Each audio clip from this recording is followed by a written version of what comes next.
Welcome to என்டேவர்ஸ் YouTube channel. இந்த வீடியோவில் RRB JE CBT 2 2019 எப்படி 3 months ப்ரிப்பரேஷனில் நான் கிளியர் பண்ணேன் அப்படிங்கிறத எக்ஸ்பிளைன் பண்ணுறேன்.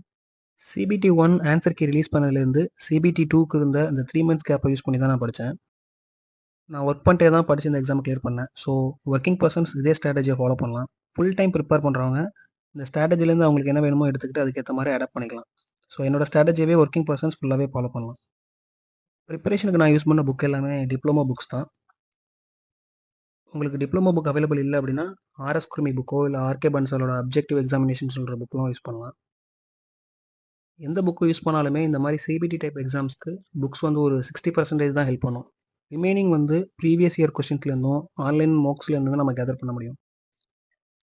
ப்ரீவியஸ் இயர் கொஸ்டின்ஸ் ரிவைஸ் பண்ண நான் ஒய்சிடி அப்படிங்கிற ஒரு பிடிஎஃப் யூஸ் பண்ணேன். இந்த ஒய்சிடி வந்து பர்ஃபெக்டான ஒரு ரிவிஷன் மெட்டீரியல். ஆர்ஆர்பி ஜேக்கு மட்டும் இல்லை, மற்ற எந்த ஆர்ஆர்பி எக்ஸாம்ஸ் இருந்தாலும் சரி, எஸ்எஸ்சி எந்த எக்ஸாம்ஸ் இருந்தாலும் சரி, ஒய்சிடி ஒரு நல்ல ரிவிஷன் மெட்டீரியல். மார்க்ஸுக்கு grade up and test book ரெண்டும் யூஸ் பண்ணேன். இப்போ கிரேட் அப் இல்லை. ஸோ சாலிடாக நமக்கு இருக்க அந்த 3 months பிளான் பண்ணி யூட்டிலைஸ் பண்ணால் கண்டிப்பாக அந்த எக்ஸாம்ஸை ஈஸியாக கிராக் பண்ணலாம். ஒவ்வொரு சப்ஜெக்ட்டுக்கும் எத்தனை நாள் ஸ்பெண்ட் பண்ண போகிறீங்கிறத ஷெடியூல் பண்ணிக்கோங்க. அந்த டேஸ் வந்து அந்த சப்ஜெக்டோட வெயிட்டேஜை பொறுத்து இருக்கும். ஆர்ஆர்பி ஜேஇயில் manufacturing technology, inventory control, material science, metrology இந்த மாதிரி டாபிக்ஸ்லேருந்து ஆல்மோஸ்ட் 40 கொஸ்டின்ஸ்க்கு மேலே வந்துடும். ஸோ இது வந்து ரொம்ப ரொம்ப இம்பார்ட்டண்ட்டான டாபிக். இந்த மாதிரி வெயிட்டேஜ் அதிகமாக இருக்க டாபிக்கு நிறைய நாள் ஸ்பெண்ட் பண்ணி கிளியராக படிங்க.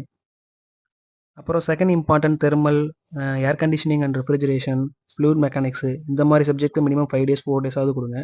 அண்ட் அடுத்து strength of materials, engineering mechanics இந்த மாதிரி சப்ஜெக்ட்ஸ்க்கு உங்களுக்கு கன்வீனியன்ட்டான டேஸை ஷெடியூல் பண்ணிக்கோங்க. மோஸ்ட்லி சிலபஸை 65 daysக்குள்ளே கம்ப்ளீட் பண்ண பாருங்கள். அப்போ தான் ரிமைனிங் இருக்க 25 days ப்ராப்பராக ரிவிஷன் பண்ணுறதுக்கு யூஸ் பண்ணிக்கலாம். என்ன படிக்கணும், எப்பப்போ படிக்கணும் அப்படிங்கிறத டிசைட் பண்ணதுக்கப்புறம் எப்படி படிக்கணும் அப்படிங்கிறத பிளான் பண்ணிக்கோங்க. என்னோட மெத்தட் ஆஃப் ஸ்டடியை நான் சொல்கிறேன். இது அது ஆப்டாக இருந்தால் அதையே ஃபாலோ பண்ணிக்கோங்க.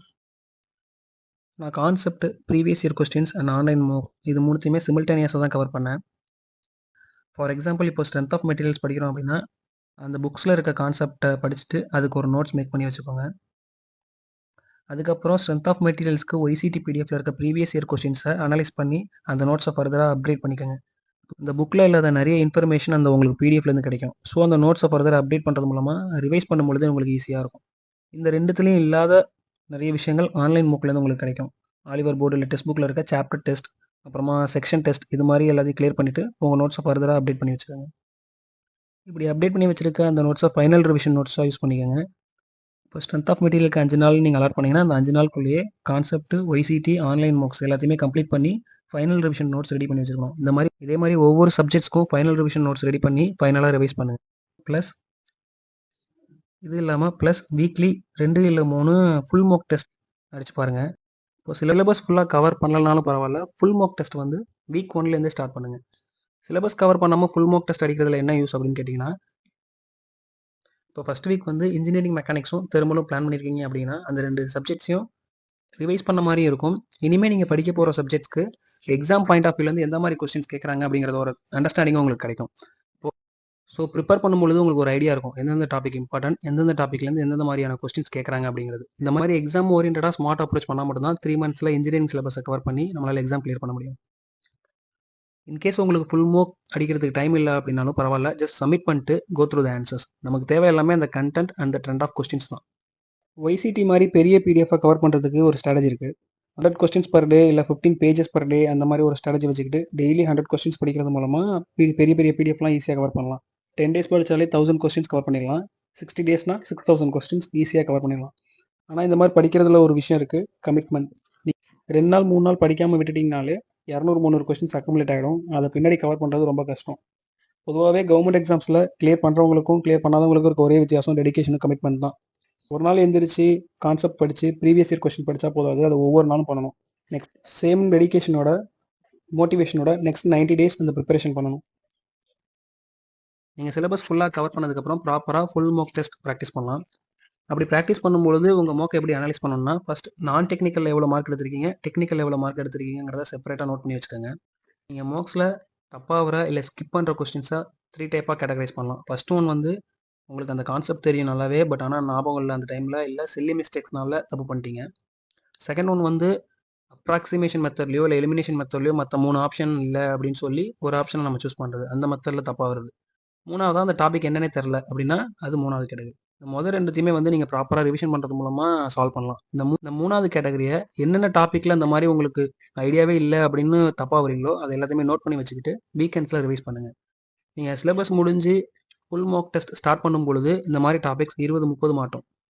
ரிவைஸ் பண்ண தான் இந்த மாரி 3 கேட்டகரியில நமக்கு தப்பா வர கொஸ்டின்ஸ் குறையும். இந்த மாரி chapter test, section and full marks இதெல்லாம் நம்ம எப்பவுமே ஃபுல்லா உட்காந்து அடிக்கணும்னு அவசியம் இல்ல. டைம் இல்ல அப்படின்னா ஜஸ்ட் சப்மிட் பண்ணிட்டு ஆன்சர்ஸ் அனலைஸ் பண்ணுங்க.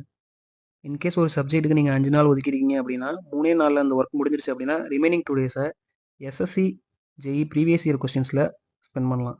எஸ்எஸ்சி, ஜேஇல கேட்குற நிறைய கொஸ்டின்ஸ் அப்படியே ரிப்பீட்டடா ஆர்ஆர்பி, ஜேஇலயும் வரதுக்கு வாய்ப்பு இருக்கு. சிபிடி டைப் எக்ஸாம்ஸ்க்கு வெறும் புக்ஸ் மட்டும் கண்டிப்பா ஃபுல்லா ஹெல்ப் பண்ணாது. Previous year questions, online marks தான் ரொம்ப இம்பார்ட்டன்ட்.